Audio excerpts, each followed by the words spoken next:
Bitcoin hoodie guy coming back here with another Kaspa video. Mike Tyson, the like and subscribe button. Thanks for that, Mike. Well, today we're going to be talking about money and happiness, but we'll just take a quick look at a few things before we dive into that. Market dominance for Kaspa, 0.12, down 1.53%. Bitcoin is 59%. It's up about 0.5%, so it's trending up. The dollar is just kind of about even, 106.84. This post on X by Bob Lucas is saying there's always an urge to add fresh new capital late in the bull market, often near local tops and directed towards the more speculative side of the market. Fresh capital is generally weaker hands as the trader increases position size beyond comfort zone. People can be shaken out. So sometimes that even leads to some of these pullbacks. But someone's like, man, I'm going to FOMO into Bitcoin at 99K. Just went from 68K to 99K, pulls back to 92K. I better sell. So that's why I don't make a lot of moves in the market, and basically buying a lot during the bear market and first start of the bull market. So I'm pretty happy with my positions. Might add a little bit here and there, but let's get into it. You know, there's a lot of volatility in this market. If you were here in the bear market, you're eating a lot of shit sandwiches.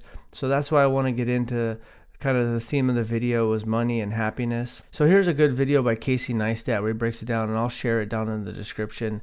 But money problems are solved with money: housing, food, health care, transportation, clothing, etc.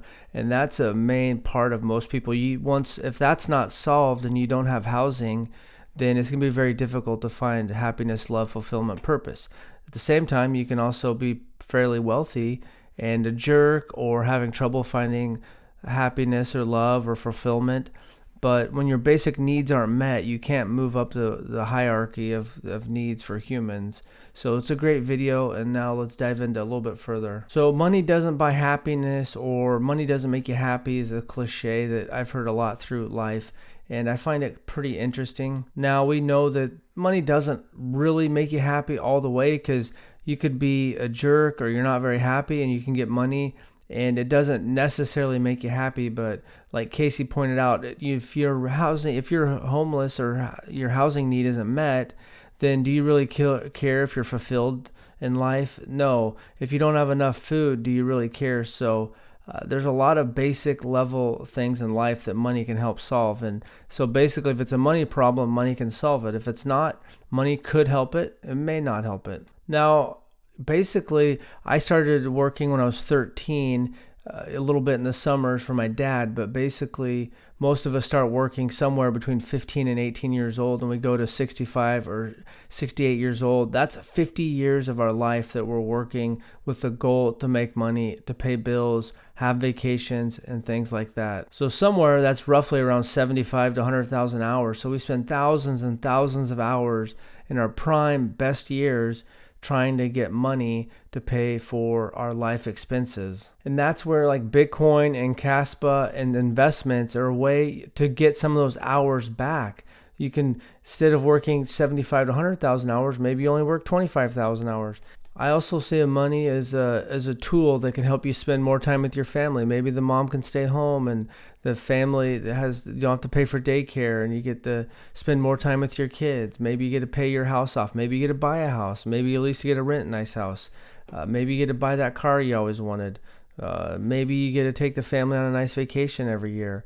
So I see it as a tool. The biggest tool I see is that it can help you spend more time with the people you care about, your friends and family, and maybe do some life experiences, some adventures, and it could help you so you don't have to spend 75 to 100,000 hours chasing money.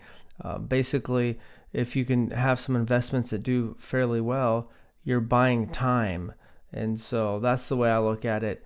And I think it's kind of good to keep in mind why we're investing. We all know it. It's all kind of common sense. But when you have volatility and this is come coins pumping and your thing's not, just for me, and I guess I'm just talking out loud, is just helps me keep grounded of what I'm trying to chase, is just trying to make my family's life better and give me some more freedom in terms of doing what I want that day, and making sure that my family's needs of food and housing and everything is secured. And if we're fortunate enough to take a nice vacation each year, then that would be nice. So that's all I got. Let me know what you think about money and happiness, and what kind of goals are you trying to achieve, hopefully, this bull cycle. So thanks for watching. Have a good day.